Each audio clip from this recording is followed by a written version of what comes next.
Morning students, today we will discuss about brain teasers of unit 4 multiplication and unit 5 division। जैसे कि multiplication के chapter में brain teasers नहीं दिए हुए थे, तो मल्टीप्लिकेशन और डिवीज़न के कंबाइंड ब्रेन टीजर आपको यूनिट 5 डिवीज़न में दिए हुए हैं। तो इसका फर्स्ट क्वेश्चन है टिक द करेक्ट आंसर, जिसका ए पार्ट है if dividend is equal to 18, divisor is equal to 6 and quotient is equal to 3, then the division fact is. देखिए, जब डिवीज़न फैक्ट हमको बताना है, देन डिविडेंड कौन सा नंबर होता है जिसको हमने डिवाइड करना होता है, and divisor is equal to 6। It means हमने किससे डिवाइड करना है, 18 को 6 से डिवाइड करना है। Quotient is equal to 3। It means हमारा आंसर क्या होना चाहिए, वो 3 होना चाहिए। तो इसको हम कैसे राइट करेंगे, डिविडेंड इज़ इक्वल टू 18। सबसे पहले हम डिविडेंड राइट करते हैं, देन डिवीज़न का साइन, और उसके बाद हम क्या राइट करते हैं, divisor. Quotient is equal to 3। ये हमारा डिवीज़न फैक्ट है। तो हमें यहाँ पर 4 ऑप्शन दी हुई हैं, 1, 2, 3 एंड 4। इन 4 ऑप्शन में से हमने करेक्ट ऑप्शन जो हमारी ये 18 divided by 6 is equal to 3 है, ये फाइंड आउट करनी है और उस पर हमने टिक लगाना है, क्योंकि हमारे को क्वेश्चन में क्या दिया हुआ है, टिक द करेक्ट आंसर। तो जो इन 4 आंसर्स में से करेक्ट है उस पर हमने टिक लगाना है। तो हम देखेंगे यहाँ पर डिविडेंड इज़ करेक्ट, लेकिन जो डिवाइज़र है वो कोशेंट में लिखा हुआ है, तो फर्स्ट ऑप्शन रॉन्ग है। सेकंड ऑप्शन भी रॉन्ग है, क्योंकि डिविडेंड को कोशेंट बना दिया। Now check the third option, dividend then divisor and then quotient. It means जो हमारी थर्ड ऑप्शन है वो बिल्कुल मैच कर रही है हमारे डिवीज़न फैक्ट से। तो हम क्या करेंगे, थर्ड ऑप्शन पर टिक कर देंगे। ये आपने बुक में ही करना है और पेंसिल से टिक करना है। नेक्स्ट है b part, division is repeated. First option है एडिशन, क्या डिवीज़न रिपीटेड एडिशन है। सेकंड ऑप्शन है डिवीज़न इज़ रिपीटेड सब्ट्रैक्शन, क्या डिवीज़न रिपीटेड सब्ट्रैक्शन है। थर्ड ऑप्शन में है हमको division is repeated multiplication, and fourth option में हमको दिया हुआ है division is repeated none. None means इनमें से वो कोई भी नहीं है। तो अभी आप देखोगे, आपने वर्कशीट 2 में किया था divide using repeated subtraction. Repeated subtraction, बार बार आपने सब्ट्रैक्शन करके डिवाइड किया था, कोशेंट फाइंड आउट किया था। इट मीन्स डिवीज़न क्या है, इज़ रिपीटेड सब्ट्रैक्शन। इसको हम एक एग्जांपल लेके फिर से क्लियर कर लेते हैं। मान लीजिए कि आपके पास 12 टॉफ़ीज़ हैं और उन 12 टॉफ़ीज़ को हमने 4 बच्चों में डिस्ट्रीब्यूट करना है, डिवाइड करना है। तो अब टोटल टॉफ़ीज़ हैं 12 और बच्चे कितने, चिल्ड्रन कितने हैं, 4। तो हम क्या करेंगे, सबसे पहले सब बच्चों को 1-1 टॉफ़ी देंगे। इट मीन्स 12 में से 1-1 टॉफ़ी सब बच्चों को दी, 4 बच्चों को दी। तो हम 4 टॉफ़ीज़ कट कर देंगे, तो कितनी टॉफ़ीज़ रह जाएंगी, 8। अब फिर से उन 8 टॉफ़ीज़ में से सभी 4 बच्चों को 1-1 टॉफ़ी और दे देंगे, यानी कि 4 टॉफ़ीज़ फिर दे देंगे। तो हमारे पास कितनी टॉफ़ीज़ रह जाएंगी, 4। अब इन 4 टॉफ़ीज़ में से सभी 4 बच्चों को फिर से 1-1 टॉफ़ी दे देंगे, तो कितनी टॉफ़ीज़ बचेंगी, 0। यानी कि जब हम बार बार सब्ट्रैक्ट करते जा रहे हैं, तो हमने 12 की 12 टॉफ़ीज़ जो है 4 बच्चों में डिवाइड कर दी है, डिस्ट्रीब्यूट कर दी है। लेकिन यहाँ पर हम देखेंगे हमने कितनी बार सब्ट्रैक्ट किया, 3 टाइम सब्ट्रैक्ट किया है। तो इट मीन्स यहाँ पे कोशेंट क्या होगा, quotient is equal to 3। It means जो 1 चिल्ड्रन को जो टॉफ़ी मिली है वो कितनी मिलेंगी, 3 toffees. So here division is repeated subtraction, क्योंकि हम बार बार सब्ट्रैक्ट कर रहे हैं और तभी हमारा जो नंबर ऑफ़ सब्ट्रैक्शन है, जितने टाइम हमने सब्ट्रैक्शन किया है वो हमारा क्या होता है, कोशेंट होता है। तो it means division is repeated subtraction. तो हम सेकंड ऑप्शन पे टिक का साइन लगाएंगे। तो आप पेंसिल से बुक में सेकंड ऑप्शन पर टिक कर लोगे। नेक्स्ट है c part, dash is repeated addition, जिसकी फर्स्ट ऑप्शन है डिवीज़न। तो अब हमने अभी लास्ट क्वेश्चन में किया था कि डिवीज़न इज़ रिपीटेड सब्ट्रैक्शन, लेकिन यहाँ क्या दिया हुआ है, repeated addition. It means first option तो करेक्ट नहीं है। तो हम सेकंड ऑप्शन को चेक करेंगे। सेकंड ऑप्शन है मल्टीप्लिकेशन इज़ रिपीटेड एडिशन। तो यहाँ पर हम देखते हैं कि जब हम किसी नंबर्स 2 नंबर्स को मल्टीप्लाई करते हैं, जैसे 2 को मैंने 4 से मल्टीप्लाई किया, 2 4s are 8। तो अब हम यहाँ पे जो है 2 को 4 टाइम प्लस करके भी आंसर फाइंड आउट कर सकते हैं। जैसा आप बहुत से बच्चे जो है टेबल्स जब उनको लर्न नहीं होती तो वो प्लस करके आंसर फाइंड आउट करते हैं। तो यहाँ पर देखो 2 4 ज़ार 8, यहाँ पर हमने 2 को 4 से मल्टीप्लाई किया था तो आंसर क्या आया 8। तो हम क्या कर सकते हैं, 2 को 4 टाइम प्लस करेंगे, बार बार प्लस करेंगे तो भी हमारा आंसर क्या आएगा 2 2 4 एंड 2 6 एंड 2 8, तो भी हमारा आंसर क्या आता है 8। अगर हम 4 को 2 टाइम्स प्लस करते हैं, 4 को 2 टाइम प्लस करेंगे तो भी हमारा आंसर क्या आ रहा है 8। तो मल्टीप्लाई करके भी हमारा आंसर 8 आ रहा है और ऐड करके भी हमारा आंसर 8 आ रहा है। इट मीन्स जो मल्टीप्लिकेशन है इज़ रिपीटेड एडिशन। तो अब हम किस पर टिक करेंगे, सेकंड ऑप्शन मल्टीप्लिकेशन पर टिक कर देंगे और यहाँ पर हम क्या राइट करेंगे, multiplication. Multiplication is repeated addition. और ये रफ वर्क है, ये बुक में नहीं करना, बुक में आपने जस्ट पेंसिल से टिक राइट करना है। नेक्स्ट है d part, we can not divide any number by. हम किसी भी नंबर को डिवाइड नहीं कर सकते। फर्स्ट ऑप्शन है 0 से, सेकंड ऑप्शन है 1 से, हम किसी नंबर को डिवाइड नहीं कर सकते। थर्ड है उसी नंबर को उसी नंबर से डिवाइड नहीं कर सकते। फोर्थ है नन ऑफ दिस, या इन तीनों में से कोई भी नहीं है। तो अब इसको एक एग्जांपल लेके चलते हैं। जैसे मान लो कि मेरे पास 12 टॉफ़ीज़ हैं और हम फर्स्ट ऑप्शन लेके चलते हैं कि 12 को हम 0 से डिवाइड करें। इट मीन्स जब हम 12 को 0 से डिवाइड कर रहे हैं तो इट मीन्स क्या है कि 12 टॉफ़ीज़ को हमने किसी भी बच्चों में डिवाइड नहीं करना। जब 12 को डिवाइड ही नहीं करना किसी बच्चे में तो वहाँ डिवीज़न ही नहीं है। समझ में आ रहा है? 0 का मतलब क्या है कि हमने 12 टॉफ़ीज़ हैं और जितनी जो ज़ीरोज़ हैं इट मीन्स वहाँ पर हमने उतने बच्चों में हमने डिवाइड करना है। तो जब कोई बच्चा ही नहीं है वहाँ पर, 0 का मतलब वहाँ पे कोई भी बच्चा नहीं है, इट मीन्स 12 को हमने डिवाइड ही नहीं करना। तो we can not divide any number by 0। तो हम 0 से डिवाइड नहीं कर सकते। लेकिन अगर हमने 12 टॉफ़ीज़ को अगर 1 बच्चे में डिवाइड कर, हम सेकेंड ऑप्शन लेते हैं, 1 बच्चे में डिवाइड करना है तो 1 बच्चा कितनी टॉफ़ीज़ ले लेगा, 12 की 12 टॉफ़ीज़ ले लेगा। इसी तरह से थर्ड ऑप्शन लेते हैं कि 12 टॉफ़ीज़ को अगर हम 12 बच्चों में ही डिवाइड करें तो हर बच्चे को 1 टॉफ़ी मिल जाएगी। तो इट मीन्स हम 12 को 1 से भी डिवाइड कर सकते हैं या किसी भी नंबर को हम 1 से भी डिवाइड कर सकते हैं, किसी भी नंबर को हम उसी नंबर से भी डिवाइड कर सकते हैं, लेकिन किसी नंबर को हम 0 से डिवाइड नहीं कर सकते। इसका मीनिंग है कि इनमें से कोई भी नहीं, लेकिन इनमें से कौन सी ऑप्शन है, फर्स्ट ऑप्शन है कि हम किसी भी नंबर को 0 से डिवाइड नहीं कर सकते। तो हम फर्स्ट ऑप्शन पर टिक कर लेंगे। नेक्स्ट है e part, there are dash 10 rupee notes in ₹70। 70 rupees में 10 रुपीज़ के कितने नोट होंगे, 7, 70, 700 या ओनली 1। तो इन 4 ऑप्शन में से हमने 1 ऑप्शन पे टिक करना है। तो हम देखते हैं कि 70 रुपीज़ में 10 रुपीज़ के कितने नोट होंगे।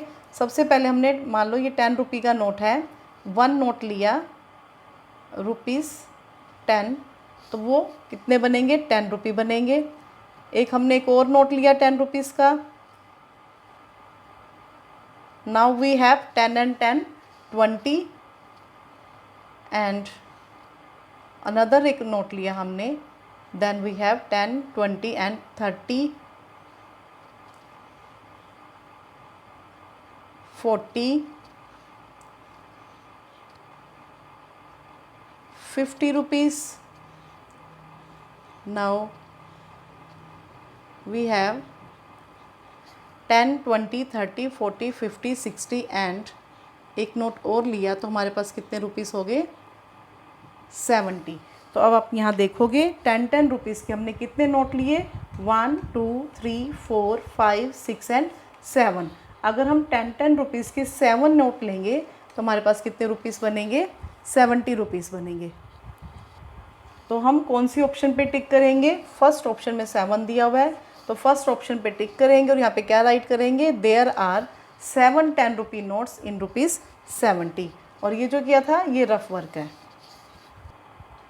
नेक्स्ट है question number 3, fill in the blanks, sorry question number 2, fill in the blanks, जिसका ए पार्ट है 13 multiply by 1 is equal to dash, यानी कि 13 1 इज़, यहाँ पे क्या आ जाएगा 13।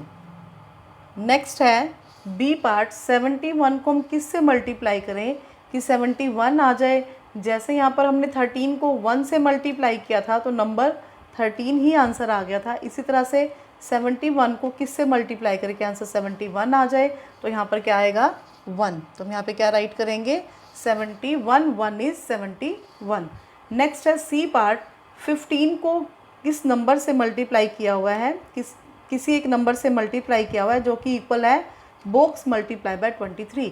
तो यहाँ पर आप देखोगे बीच में इक्वल का साइन है, it means left hand side is equal to right hand side. जो इक्वल के इधर लिखा हुआ है वही इक्वल के इधर है, दोनों चीज़ें जो है वो सेम है, दोनों साइड्स क्या हैं सेम है, तभी बीच में इक्वल का साइन है। तो या फिर इन दोनों का जो आंसर आएगा वो भी क्या आएगा सेम आएगा। तो अब हम देखेंगे यहाँ 15 मल्टीप्लाई बाय बॉक्स, यहाँ पर 15 है और दूसरा नंबर नहीं है, यहाँ 23 है और दूसरा नंबर नहीं है, इट मीन्स यहाँ 15 है तो कौन सा नंबर नहीं होगा, यहाँ पर 23 नहीं होगा। तो हम यहाँ पे क्या राइट करेंगे 23, यहाँ 23 है तो इट मीन्स यहाँ पे कौन सा नंबर नहीं है, यहाँ 15 नहीं है, तो यहाँ पे हम क्या राइट करेंगे 15। नेक्स्ट है डी पार्ट, 61 को किस नंबर से मल्टीप्लाई करेंगे, आंसर 0 आ जाए। सो हेयर 61 0 इज़ 0, यहाँ पे हम क्या राइट करेंगे 0। नेक्स्ट है पार्ट ई, 9 को हम किस नंबर से डिवाइड करें कि 1 आ जाए, यानी कि 9 टॉफ़ीज़ को हम कितने बच्चों में डिवाइड करें कि सबको 1 मिले, इट मीन्स 9 को हम 9 से ही डिवाइड करेंगे, तो हमारा आंसर क्या आएगा 1। नेक्स्ट है एफ पार्ट, 17 को हम किस से डिवाइड करें कि आंसर 17 आ जाए, यानी कि 17 टॉफ़ीज़ हैं, सबको हमने इतने ऐसे बच्चों में डिवाइड करनी है कि सबको 17 ही मिल जाए, इट मीन्स हम कितने बच्चों में डिवाइड करेंगे उसको 1 बच्चे में। तो 17 को जब 1 से डिवाइड करेंगे तो हमारा आंसर क्या आएगा 17। नेक्स्ट है जी पार्ट, 13 मल्टीप्लाई बाय 20, 13 को 20 से मल्टीप्लाई करना है, तो हमने यहाँ पर आंसर बताना है, ओरली बताना है। तो ये आपका यूनिट 4 में जो मल्टीप्लिकेशन की यूनिट है उस पर वर्कशीट 5 है, जिसमें हमने क्या किया था multiplication by the multiples of 10 and 100। तो ये जो 20 है ये 10 का मल्टीपल है, यानी कि 10 की टेबल में आ रहा है। तो यहाँ पे जब हमने मल्टीप्लाई करना है तो हम क्या करेंगे 13 को 2 से मल्टीप्लाई करेंगे और 1 0 जो है वो आगे आ जाएगी। तो हमारा इसको मल्टीप्लाई करने का हमारा स्टेप क्या होगा कि 13 को किससे मल्टीप्लाई करेंगे हम 2 से, 13 2s are 26 और ये 0 जो हमारी आगे लग जाएगी। ये हमने यूनिट 4 की वर्कशीट 5 में किया हुए हैं ये सम। नेक्स्ट है एच पार्ट, यहाँ पर आप देखोगे ये 241 को 200 से मल्टीप्लाई करना है और 200 क्या है 100 का मल्टीपल है, 100 की टेबल में आता है। तो यहाँ पर भी हमारी वही सेम प्रोसीजर है कि 41 को पहले हम किससे मल्टीप्लाई करेंगे 2 से और 2 zeros जो है वो आगे लग जाएंगी। तो 2 1 इज़ 2 एंड 2 4s are 8 और 2 zeros जो है वो आगे आ जाएंगी। तो हमारा आंसर क्या आ जाएगा 8200 और यहाँ पर हमारा आंसर क्या आएगा 260। नेक्स्ट है आई पार्ट, 9 मल्टीप्लाई बाय बॉक्स, 9 को हम किस से मल्टीप्लाई करें कि आंसर 900 आ जाए, यानी कि 9 1 इज़ 9। जैसे यहाँ पे 13 2s are 26 था तो इट मीन्स 9 1 इज़ 9। तो यहाँ पे एक तो 1 आ जाएगा और 9 क्या कि 2 zeros हैं तो यहाँ पे 2 zeros आ जाएंगी, यानी कि 9 को 100 से मल्टीप्लाई करेंगे तो आंसर इज़ 900। सिमिलरली 45 को हम किस से मल्टीप्लाई करें कि 450 आ जाए, तो 45 1 इज़ 45, इट मीन्स यहाँ पर 1 आएगा और क्योंकि 45 का कि 1 0 लगी हुई है तो हम 1 0 लगाएंगे। 45 10s are 450। तो हमने क्वेश्चन 2 भी कंप्लीट कर लिया है। तो 1 और 2 दोनों क्वेश्चन आपने बुक में ही कंप्लीट करने हैं। नेक्स्ट है question number 3, right the 2 division facts 4। हमने डिवीज़न फैक्ट राइट करने हैं 2 डिवीज़न फैक्ट, जिसमें 8 9s are 72 ये हमको गिवन है। ये आपको ध्यान होगा आपने वर्कशीट 3 में किया था, मल्टीप्लिकेशन फैक्ट गिवन था और मल्टीप्लिकेशन फैक्ट से हमने 2 डिवीज़न फैक्ट राइट किए थे। तो यहाँ पर भी हम 2 डिवीज़न फैक्ट राइट करेंगे। 8 9s are 72, तो हम 72 को जब 8 से डिवाइड करेंगे then our answer is 9 and जब हम 72 को 9 से डिवाइड करेंगे देन आवर आंसर इज़ 8। तो हमने मल्टीप्लिकेशन फैक्ट से 2 डिवीज़न फैक्ट राइट कर दिए। नेक्स्ट है बी पार्ट, जिसमें 3 8s are 24 दिया हुआ है, यानी कि मल्टीप्लिकेशन फैक्ट है, हमने डिवीज़न फैक्ट राइट करना है। तो हम क्या करेंगे 24 को 3 से डिवाइड करेंगे then our answer is 8। Next 24 को हम 8 से डिवाइड करेंगे then our answer is 3। Next है सी पार्ट। यहाँ पे हमको मल्टीप्लिकेशन फैक्ट दिया हुआ है 9 4 जार 36। तो डिवीज़न फैक्ट क्या बनेगा, 36 को 9 से डिवाइड करेंगे तो देन आंसर इज़ 4, 36 को 4 से डिवाइड करेंगे देन आंसर इज़ 9। तो क्वेश्चन नंबर 3 है, ये आपने नोटबुक पे राइट करना है। क्वेश्चन 1 और 2 आपने बुक पे करने हैं, क्वेश्चन 3 नोटबुक पर करना है। नेक्स्ट है क्वेश्चन नंबर 4, जिसमें हमने डिवाइड करना है। ए पार्ट है 62 को हमने 6 से डिवाइड करना है। तो सबसे पहले हम 62 और 6 को इस फॉर्म में लिखेंगे। अब हम ये चेक करेंगे, बार 1 डिजिट नंबर है, अंदर भी 1 डिजिट लिया हमने, तो 6 की टेबल में 6 कब आ रहा है, 1 पर। 6 1 इज़ 6। अब हम 6 में से 6 कट करेंगे 0, नेक्स्ट डिजिट जो है 2 को हम नीचे लेके आएंगे। अब देखेंगे कि 6 के टेबल में 2 से छोटा नंबर कौन सा है। तो 6 के टेबल में आप देखोगे 6 0 इज़ 0, देन 6 1 इज़ 6, 6 2 ज़ार 12। तो इट मीन्स 6 के टेबल में 2 से छोटा हमारे पास डिजिट क्या है, वो 0 है। तो हम क्या राइट करेंगे, 6 0 इज़ 0। यहाँ 2 में से 0 कट करेंगे तो हमारे पास क्या आ जाएगा, 2। So here 2 is the remainder and 10 is the quotient. तो ये जो है ये रफ वर्क था, ये यहाँ नहीं राइट करना है, अपने नोटबुक पे जस्ट क्वोशंट और रिमाइंडर फाइंड आउट करना है डिवाइड करके। नेक्स्ट है बी पार्ट, जिसमें 508 को 8 से डिवाइड करना है। तो सबसे पहले हम इस फॉर्म में लिखेंगे 508 और 8 को। अब हम ये देखेंगे कि अंदर फर्स्ट डिजिट जो 100 प्लेस का है डिजिट वो 5 है और बार डिवाइज़र क्या है, वो 8 है। तो अब हम, जैसे मैंने आपको लास्ट टाइम भी स्टोरी बताई थी आपको कि 8 और 5 की स्कूल में फाइटिंग होती है, तो इवनिंग टाइम में 8 5 से जो है लड़ाई करने के लिए उसके घर पर आता है। तो 5 ने विंडो से बाहर देखा, ये तो कौन है, 8 है। तो अब 5 को पता है कि वो छोटा है और 8 उसकी पिटाई कर देगा। तो इसके लिए 5 क्या करेगा, अपने ब्रदर को या अपने साथी को बुलाएगा। तो क्या बन जाएगा, 50 इसके साथ ज्वाइन हो जाएगा, 0 के साथ अपना ग्रुपिंग कर लेगा। तो क्या बन जाएगा, 50। अब 8 की टेबल में हम क्या फाइंड आउट करेंगे, 50 से छोटा या फिर 50 फाइंड आउट करेंगे। अगर हमको 8 की टेबल में 50 नहीं मिलेगा तो हम 50 से छोटा नंबर ढूंढेंगे। तो देखेंगे 8 1 इज़ 8, मैंने टेबल पहले से ही राइट कर लिया था। 8 2 ज़ार 16, 8 3 ज़ार 24, 8 4 ज़ार 32, 8 5 ज़ार 40, 8 6 ज़ार 48 एंड 8 7 ज़ार 56। जब हम 8 7 पर आए तो 56 पर, तो वो 50 से बड़ा हो गया। तो इट मीन्स हमने वो नंबर लेना है जो 50 से छोटा है। 50 हमको नहीं मिला तो 50 से जस्ट छोटा नंबर कौन सा है, 48। तो हम क्या राइट करेंगे, 8 6 ज़ार 48। अब हम इनको सब्ट्रैक्ट करेंगे, 0 बोरो लेगा 5 से, तो क्या बन जाएगा 10, 10 में से 8 कट करेंगे 2, और यहाँ 4 में से 4 कट किए 0। जो नेक्स्ट डिजिट है हमारा 8, उसको हम नीचे ले आएंगे। नाउ अगेन वही प्रोसीजर स्टार्ट हो जाएगा। हमारे पास क्या नंबर बन गया, 28। अब 8 के टेबल में 28 को फाइंड आउट करेंगे। अगर 28 नहीं है तो 28 से जस्ट छोटा नंबर कौन सा है, 24। तो 8 1 इज़ 8, 2 ज़ार 16, 8 3 ज़ार 24। तो हम यहाँ पे क्या राइट करेंगे, 8 3 ज़ार 24। अब 28 में से जब 24 को कट सब्ट्रैक्ट करेंगे, so here is 4 and 4 is the remainder, क्योंकि यहाँ पे अब कोई और डिजिट नहीं है जिसको हम नीचे लेके आए। So here 4 is the remainder and 63 is the quotient. अगर आप चाहो तो आप टेबल फेयर नोटबुक के साथ लिख सकते हो, अदरवाइज़ आप रफ पर भी राइट कर सकते हो। तो हमारा क्वेश्चन नंबर 4 कंप्लीट हो गया है। ये भी आपने अपनी फेयर नोटबुक पर ही करना है।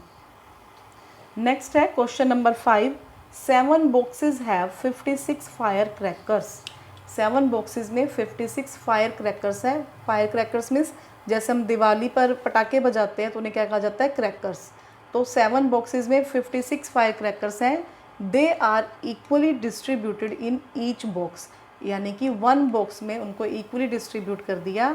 इक्वली डिस्ट्रीब्यूट मीन्स बांट दिया, इक्वली डिवाइड कर दिया। तो how many fire crackers are there in 1 box. तो आपको बताना है कि 1 बॉक्स में कितने फायर क्रैकर्स हैं। इट मीन्स यहाँ पर हमने क्या करना है, 56 फायर क्रैकर्स को 7 बॉक्सेस में डिवाइड करना है, यानी 56 को हम 7 से डिवाइड करेंगे। तो देखो इस क्वेश्चन को कैसे करेंगे। सबसे पहले हम राइट करेंगे number of fire crackers. Fire crackers कितने हैं, 56। Number of boxes 7। Each box has crackers. Her box में कितने क्रैकर्स आएंगे, तो हमने 56 क्रैकर्स को 7 बॉक्सेस में डिवाइड करना है, तो 56 को हम 7 से डिवाइड करेंगे। तो इस फॉर्म में लिखेंगे 56 और 7 को।